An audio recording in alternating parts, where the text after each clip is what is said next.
Hey guys, today I'll be teaching you how to solve the Pyraminx.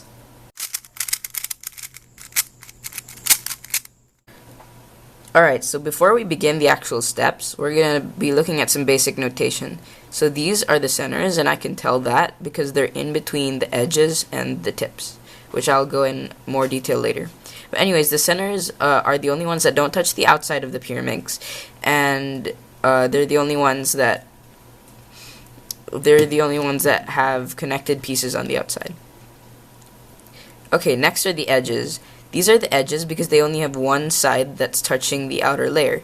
I can tell because they're in between the two centers.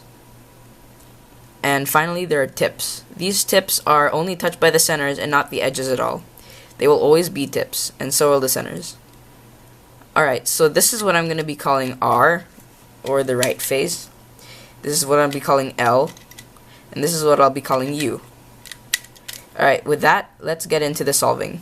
Alright, so I have scrambled my Pyraminx, and the first thing you're going to do is pair up the centers. As we can see, all the centers on this face are different, so I need to get them all to one color. So I'm going to choose red, but you can choose whatever color you want. I see there's other red pieces here, so I see that this is here, and it needs to go here, so all I need to do is do a U prime, and that way this red face is complete with the centers. And now I need to complete these two. So I see the other center right over here, so I'll just do another U prime to complete this phase. This way all the centers are completed, and yeah, so now we can move on to the F12, or the edge insertion. Oh yeah, this step of the center pairing will come intuitively, so a bit of practice you can do it in about just a few seconds. The next step in solving your Pyraminx is to get one face.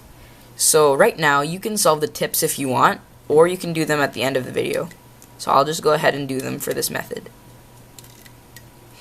Alright, now as you can see, all the tips are solved, and it looks much easier to solve now because more of it looks like the same color. Alright, so now we're going to look for a face. I expect you to know basic already 3x3, so if you don't, then there are many good tutorials out there. I suggest you learn that first. So what we're going to be doing is we're going to be inserting this edge into here, or any edge, to complete the red face. So I can see right now that this red edge needs to go under this red and yellow edge, or in between these two centers, the red and blue centers. So how I would do that is on a normal 3x3, it was similar to as I would do on a normal 3x3. I would do U prime, then I would do an insert move like that. So let's look for another edge, and here I found a yellow edge right there. Now this is different in a sense, but all we need to do, it was already here, so we can just do another trigger to put that in. Alright, now it's on to our last edge. All we need to do is insert the edge like that. So if you know F2L, this will be easy, but if you only know beginners, then inserting edges should be enough to learn this method. Alright, once you have first layer done, you're going to get into last layer. You want to position this piece that doesn't have a red in it, or doesn't have a yellow in it, sorry, to the back. Now, if you're not solving on red and you're color neutral, it doesn't really matter at all, so you probably will be color neutral. Then whatever these colors are that doesn't fit in with whatever these colors are is the piece. So you want to position this piece at the back where it lines up with the face of its color. If that was confusing, just line this piece up, the odd one out.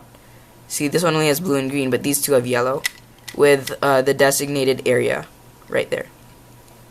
Alright, now what you're going to do is an algorithm that works on any case, but except for two, which there's a separate algorithm for those. Alright, so the case algorithm is R prime, L, R, L prime, and then U, L prime, U prime, L.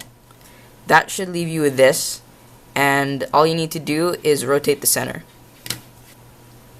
To rotate the center on your Pyraminx, all you need to do is this simple algorithm: R prime, U, R, U, R prime, U, are you.